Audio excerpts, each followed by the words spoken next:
पुणे जिल्ह्यातील हवेली तालुक्यातील आळंदी मोतोबाची येथे राष्ट्रवादी काँग्रेस शरदचंद्र पवार पक्षाचे प्रवक्ते विकास लवांडे यांच्यावर झालेल्या शाईफेकीच्या घटनेने राज्यातील राजकीय आणि सामाजिक वातावरण ढवळून निघाले आहे। प्रवचनासाठी गेलेल्या लवांडे यांना अडवून संग्राम भंडारे आणि त्यांच्या समर्थकांकडून शाई ओतण्यात आल्याचा आरोप करण्यात आला असून या घटनेनंतर संत परंपरा, वैचारिक स्वातंत्र्य आणि महाराष्ट्राच्या पुरोगामी वारशावर नव्याने चर्चा सुरू झाली आहे। घटनेनंतर लवांडे यांनी लोणी काळभोर पोलीस स्टेशन येथे धाव घेत तक्रार दाखल करण्याची प्रक्रिया सुरू केली आहे। या घटनेनंतर परिसरात तणावाचे वातावरण निर्माण झाले असून पोलिसांकडून पुढील तपास सुरू असल्याची माहिती समोर आली आहे। दरम्यान राष्ट्रवादी काँग्रेसच्या नेत्यांनी या घटनेवर तीव्र प्रतिक्रिया व्यक्त करत संग्राम भंडारे यांच्यावर कठोर कारवाईची मागणी केली आहे। आमदार रोहित पवार यांनी वारकरी संप्रदायात घुसखोरी केलेल्या कट्टरतावाद्य विरोधात विकास लवांडे आवाज उठवत होते, त्याचाच राग मनात धरून त्यांच्यावर भ्याड हल्ला करण्यात आला असा आरोप केला।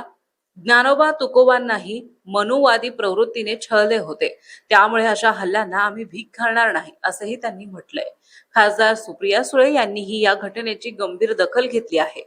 भर रस्त्यात एका राजकीय पक्षाच्या पदाधिकाऱ्याला अडवून हल्ला करण्याचं धाडस कोणाच्या पाठबळावर होत आहे असा सवाल उपस्थित करत राज्याच्या गृहमंत्र्यांनी तातडीने हस्तक्षेप करून कठोर कारवाईचे आदेश द्यावे अशी मागणी केली आहे। हल्लेखोरांकडे हत्यार असल्याचाही दावा त्यांनी केलाय। तर आमदार जितेंद्र आव्हाड यांनी संत तुकाराम महाराजांच्या अभंगाचा उल्लेख करत संग्राम भंडारे यांच्यावर निशाणा साधलाय। वारकरी संप्रदाय हा प्रेम, समता आणि नम्रतेचा मार्ग आहे, गुंडागिरीचा नाही असे सांगत त्यांनी विकास लवांडे यांच्या भूमिकेला पाठिंबा दर्शवलाय। या घटनेनंतर विविध पुरोगामी संघटना आणि राजकीय कार्यकर्त्यांकडूनही संताप व्यक्त करण्यात येत आहे।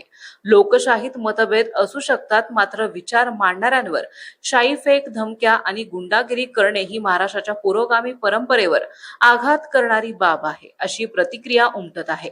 छत्रपती शिवाजी महाराज, शाहू महाराज, महात्मा फुले, डॉक्टर बाबासाहेब आंबेडकर यांच्या विचारांचा वारसा सांगणाऱ्या महाराष्ट्रात विचारांना उत्तर विचारांनीच दिले पाहिजे अशी भूमिका व्यक्त केली जाते आहे। दरम्यान या घटनेमुळे राज्यातील राजकीय संघर्ष आता वैचारिक पातळीवरून थेट रस्त्यावर उतरल्याचं चित्र निर्माण झाले असून पोलीस प्रशासनाच्या भूमिकेकडे सर्वांचं लक्ष लागलंय।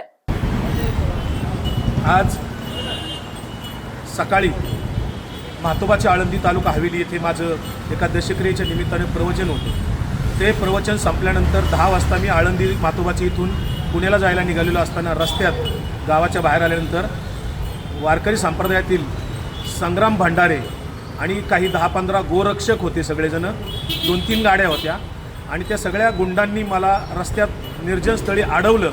माझी गाडीवर मला उतरून माझ्या अंगावर 2-3 शाईच्या बाटल्या ओतल्या, मला धक्काबुक्की केली आणि 2 जणांच्याकडे रिव्हॉल्वर होते। ते सगळेजण मला जीवे मारण्याची धमकी देत होते। त्यात लोक जमत असताना ते मात्र तात्काळ पळून गेले। मी त्या सर्वांचा निषेध करतो। संग्राम भंडारे आणि त्याच्यासोबत आलेले सगळे जे काही 10-15 गुंड होते, गाड्या घेऊन आलेले, त्यांच्यावर पोलिसांनी तात्काळ कायदेशीर कारवाई करावी।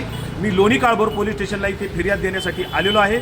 जोपर्यंत त्यांना सर्वांना अटक होत नाही तोपर्यंत लोणी काळभोर पोलीस स्टेशन येथे माझा सत्याग्रह सुरू राहणार आहे।